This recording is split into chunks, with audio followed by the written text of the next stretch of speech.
Facial recognition can make you a suspect for a crime 1,000 miles from anywhere you've ever been. It did. Someone used stolen identities to take tens of thousands of dollars from banks around Fargo, North Dakota. The police had an image of the suspect. To put a name to it, they ran the image through facial recognition software. It pointed to a 50-year-old grandmother in Tennessee, more than 1,000 miles away, who had never set foot in North Dakota. It was not evidence, it was a guess. The software never said it was her.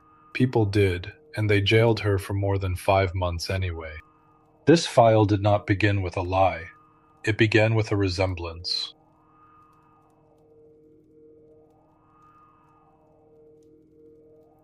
Facial recognition does not tell you who someone is. It tells you who they look like.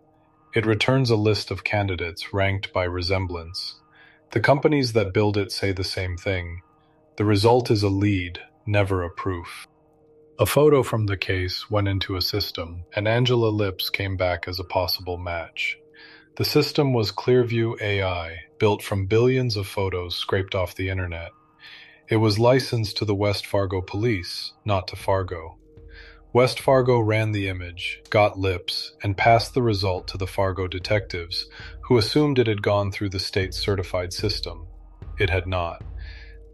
Then a Fargo detective did the thing that turns a guess into a case. He pulled up her social media and her Tennessee driver's license, and he wrote in the charging document that she appeared to match the suspect, based on facial features, body type, and hairstyle. The machine had not identified her. It had only chosen who the detective would look at. And from then on, everything he checked against her. Angela Lips had never been to North Dakota. Before they arrested her, no one had established that she had ever been there. The machine had named a suspect, and the paperwork made her one. In July, U.S. Marshals arrested her at her home in Tennessee for a crime in a state she had never visited. She sat in a Tennessee cell for 108 days. Not until the end of October did officers come to drive her more than 1,000 miles north. She said it over and over, "I have never been to North Dakota." But her face was already in a charging document, and a face in a charging document does not need proof to look like a fact. Here is the part that should frighten you. The evidence that she was somewhere else was ordinary. It was in her bank records, a gas station, a pizza order, a Cash App payment. Everyday things in Tennessee, at the very time she was supposed to be taking money from banks in North Dakota, more than 1,000 miles from where she was. Her lawyer put that alibi in front of Fargo police in December. She had been in a cell for more than 5 months by then. The match was only ever a candidate, but a candidate becomes a suspect the moment a person decides to believe it, and after that, the evidence that says otherwise is the last thing anyone looks at. In December, months into her incarceration, Fargo police sat down with her and her lawyer for the first time. Her account and her bank records did what more than 5 months in custody had not.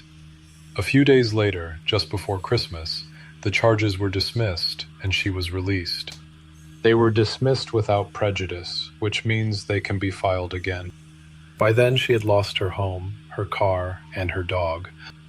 The Fargo police chief said he found no sign of malicious or intentional conduct. He called it a lack of knowledge or an oversight. An oversight is a strange word for 5 months. The people who arrested her were not monsters, and the software did not frame her. The same match reached 2 departments. West Fargo looked at it and did not charge her because the evidence was not there.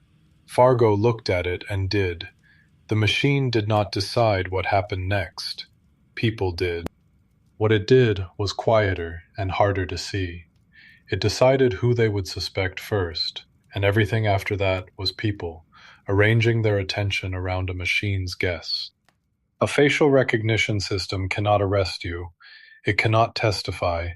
It only points, and once it points at a name, that name stops being a question and starts being the answer. The software cannot be careful, but people can.